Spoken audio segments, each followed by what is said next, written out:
Hello, good morning. ఏం చేస్తున్నారు? మీ breakfast అయిపోయిందా? నేనైతే ఇప్పుడే బ్రేక్ఫాస్ట్ చేసినానండి. టెంపుల్కి వెళ్ళి వచ్చాను, లేట్ అయిపోయింది ఈరోజు మా టిఫిన్ జొన్న ఇడ్లీ అనమాట. విత్ టమాటా పచ్చడి, పల్లీలు వేసి చేశాను, కరివేపాకు పొడి. ఇది జొన్న ఇడ్లీ. నేను ఎక్కువగా మిల్లెట్స్, జొన్నలు, రాగులు ఇలాంటి ఇడ్లీస్ ఎక్కువ చేస్తానండి. ఎందుకంటే దీంట్లో రైస్ కంటెంట్ ఉండదు కదా, దానివల్ల మనకు వెయిట్ లాస్ చేయాలి అనుకున్న వాళ్ళకి మంచిగా హెల్ప్ఫుల్ అవుతుంది. అందుకోసమని ఎక్కువగా ఇలాంటి టిఫిన్స్ ఎక్కువగా చేస్తాను అనమాట. మా ఇంట్లో కూడా బాగా ఇష్టంగా తింటారు. మామూలు ఇడ్లీ కన్నా ఎక్కువ ఇడ్లీనే చేస్తాను నేను. ఎన్ని రకాల ఇడ్లీ పెడతాం మొత్తం చెప్పు. మొత్తం 4-5 టైప్స్ పెడతానండి ఇడ్లీలు మాత్రం. టైప్ పేర్లు చెప్పు.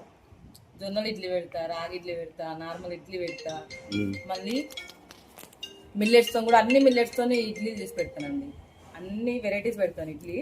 పిల్లలు కూడా బాగా ఇష్టంగా తింటారు, మెత్తగా వస్తుంది ఇడ్లీ, టేస్ట్ బాగుంటుంది అనేసి. ఇలాంటివే పెట్టండి పిల్లలకు కూడా. మీరు కూడా ఇలా ఎలా చేయాలో జొన్న ఇడ్లీ అనేది నా ఛానల్లో లింక్ ఇస్తానండి, కింద వెళ్ళి ఒకసారి చెక్ చేసి చూడండి. ఓకేనండి. నా ఛానల్ కనుక నచ్చినట్లయితే ప్లీజ్ లైక్, షేర్, సబ్స్క్రైబ్.